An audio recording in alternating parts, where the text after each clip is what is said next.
साथियों नमस्कार, मैं सुशील कुमार उपाध्याय पुनः नए अपडेट के साथ आप लोगों के समक्ष प्रस्तुत हो रहा हूं। साथियों, पूरे देश के 26 प्रांतों में जहां भी साक्षर भारत मिशन कार्यक्रम चल रहे हैं, पूरे देश में प्रेरकों का संघर्ष जारी है और अपने संविदा बहाली और बकाया मानदेय को लेकर लगातार प्रेरक प्रदर्शन कर रहे हैं। साथियों, जैसा आप लोगों को मालूम है कि अभी कल उत्तर प्रदेश के प्रेरकों का प्रतिनिधिमंडल वहाँ के मुख्यमंत्री माननीय योगी आदित्यनाथ से मुलाकात की और अपनी समस्या उनके समक्ष रखी और उसका पॉजिटिव परिणाम हमें देखने को कुछ समय मिल सकता है।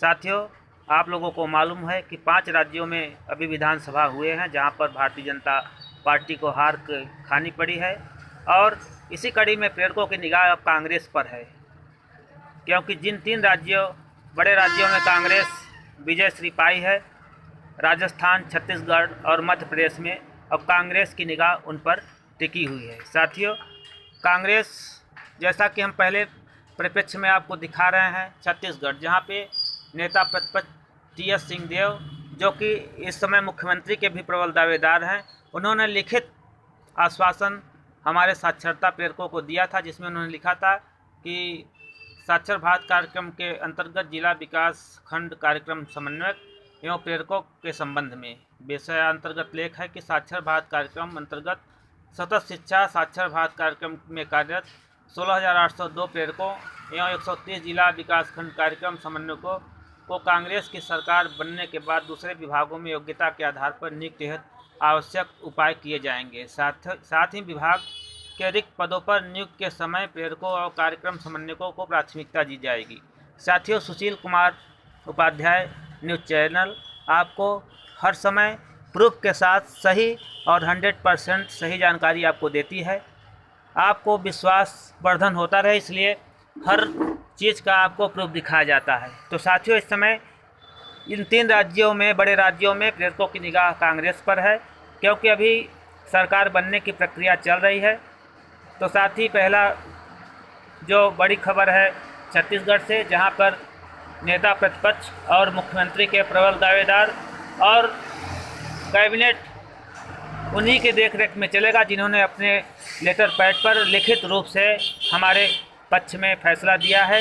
और अगली जानकारी हम आपको दे रहे हैं मध्य प्रदेश से, जहां पर मध्य प्रदेश में भी कांग्रेस की सरकार आ चुकी है और कुछ दिनों में सरकार सत्तासीन होगी। वहां पर प्रेरकों को घोषणा पत्र में सम्मिलित किया जाएगा, जहां सरकार ने बड़ा ऐलान किया है कि सरकार का खजाना खाली है, लेकिन 10 दिन में किसानों का कर्ज माफ़ करूंगा और जो भी बेरोजगार लोग हैं, चाहे शिक्षा प्रेरक हों, चाहे अन्य विभागों में कार्य संविदा कर्मी हो, सबको समायोजित करूंगा। और इन्होंने अपने घोषणा पत्र में 3 महीने के अंदर प्रेरक समन्वयकों को समायोजित करने की बात कही है। तो साथियों, हमें वेट करना पड़ेगा, क्योंकि सरकार अभी प्लानिंग फेज में है और सरकार निश्चित तौर पे, क्योंकि आगे आने वाला लोकसभा चुनाव है, उसमें निश्चित प्रेरक और समन्वयकों को ध्यान दिया जाएगा, क्योंकि पूरे देश में हमारी संख्या 5.5 लाख के ऊपर है।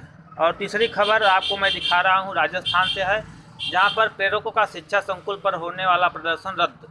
राजस्थान प्रेरक संघ के बैनर तले शिक्षा संकुल स्थित निदेशालय पर 15 दिसंबर को होने वाला धरना प्रदर्शन स्थगित कर दिया गया है। राजस्थान प्रेरक संघ के संरक्षक मदन लाल वर्मा ने बताया कि प्रदेश में अभी सत्ता परिवर्तन हुआ है, इसलिए फिलहाल प्रदर्शन स्थगित किया जा रहा है।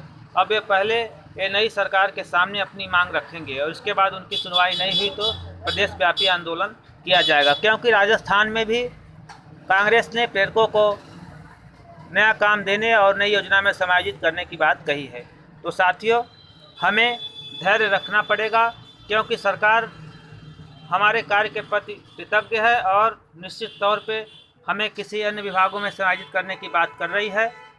और साथियों, पूरे देश में भी लोग अपने अपने स्तर से प्रयास कर रहे हैं और इस समय शीत सत्र भी चल रहा है और शीत सत्र में भी हमारा मुद्दा उठ सकता है और हमारा कार्यक्रम का अप्रूवल भी हो सकता है। साथियों, क्योंकि सरकार बैकफुट पर है और अभी जो 11 दिसंबर से शीत सत्र चल रहा है, वहाँ पर अभी पहले दिन प्रधानमंत्री अटल बिहारी वाजपेयी के मृत्यु होने के कारण उन्हें भावभीनी श्रद्धांजलि अर्पित की गई। उसके बाद राफेल सौदा को लेकर पक्ष और विपक्ष में हंगामा मचा हुआ, इसलिए अभी सही ढंग से शीर्ष सत्र में कैबिनेट में कोई भी मुद्दा नहीं उठ सका। तो साथियों, हमें धैर्य रखना पड़ेगा और अपने संघर्ष को जारी रखना पड़ेगा।